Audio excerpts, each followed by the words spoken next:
FSY since it was my third FSY and it was my last. And throughout the FSY, the repeated question that was asked is, what is the meaning of being a disciple of Jesus Christ? Yun po kasi yung team namin there. It is, I am a disciple of Jesus Christ.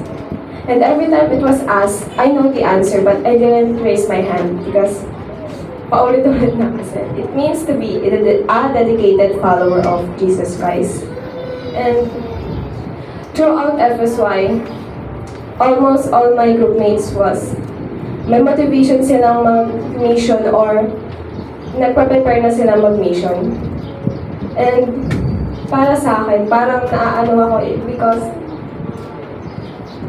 hindi ko sure kung na mag-mission pa ako or after pa mag-school. And madami ring lesson doon na sinasabi na before being in the mission, dapat prepared ka na. Hindi siya like spontaneous lang or na, ano lang. Tapos may lesson, ang pinaka-favorite ko po kasi na lesson na ano doon is have a goal setting po, which is by step po siya.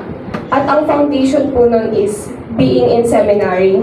And after being in seminary, you have to go on a mission. And after that, you go to the temple to get married and have get to the celestial life. So, yun po yung lesson na nag-ano sa akin. So, sabi ko, tapos ko na yung first step kasi nakagraduate na ako ng seminary. Then, I thought, sabi ko, paano kaya ako makakapunta sa next step since malapit na po ako sa age ng pag-mission. And madami pa pong mga lesson na binanggit doon is, another one pong naalala ko is yung prayer. Kasi, not because it was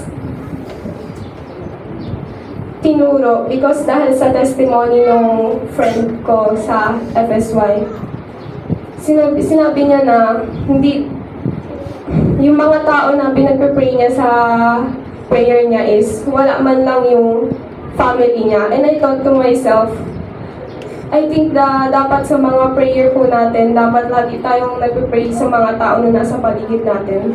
And alam ko po na lahat po ng sinabi ko ang totoo at ito po yung iyong po sa Father Jesus Christ. Amen.